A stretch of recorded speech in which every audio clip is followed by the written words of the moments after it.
I'm Sam Vaknin, and I'm the author of Malignant Self-Love, Narcissism Revisited. There are two crucial differences between healthy self-love and malignant or pathological narcissism. The first difference is in the ability to tell apart reality from fantasy. And the second one lies in the ability to empathize, and indeed to maturely and fully love another person. The narcissist does not love himself. This is because he has very little true self to love. Instead, a monstrous, malignant construct, the false self, encroaches upon the narcissist's true self and devours it. The false self is a piece of fiction, a figment, an invention, and yet it body snatches and soul snatches the narcissist until there is nothing left to love. The narcissist loves instead this image that he projects onto others, the false self. He expects other people to reflect this image. And this process of inventing and then projecting and then recovering the false self through the gaze of other people, this process reassures the narcissist of both the objective existence of the false self and of the boundaries of his own ego. It blurs all distinctions between reality and fantasy. The false self leads to false assumptions and to a contorted personal narrative. It leads to a false worldview and to a grandiose, inflated sense of being. These grandiose fantasies are rarely grounded in real achievements or merit. The narcissist's feeling of entitlement is all-pervasive, demanding, and aggressive. It easily deteriorates into open verbal, psychological, and physical abuse of others. Entitlement breeds aggression. But this entitlement is not grounded in reality. It is fantastic. It is only in the narcissist's head and in the personal mythology that he constructs. Maintaining a distinction between what we are really and what we dream of becoming, knowing our limits, our advantages and faults, and having a sense of true, realistic accomplishments in our life, all these are of paramount importance in the establishment and maintenance of our self-esteem, our sense of self-worth and self-confidence. The narcissist lacks all these. Hence his addiction to narcissistic supply.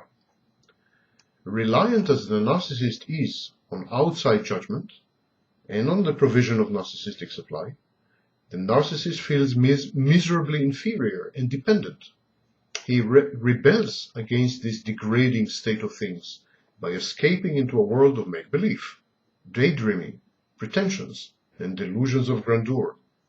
The narcissist knows little about himself and finds what he knows to be abhorrent, unacceptable, and repulsive.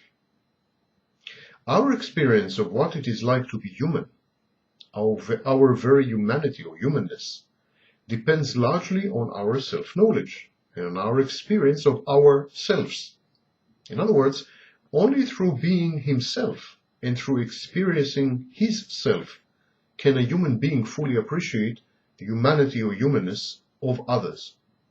The narcissist has precious little experience of his self.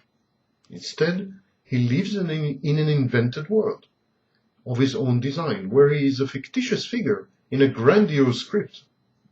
The narcissist, therefore, possesses no tools to enable him to cope with other human beings, to share their emotions, to put himself in their place, to empathize, and of course, to love them. He has no instruments, he doesn't have the apparatus required for the emotion of love.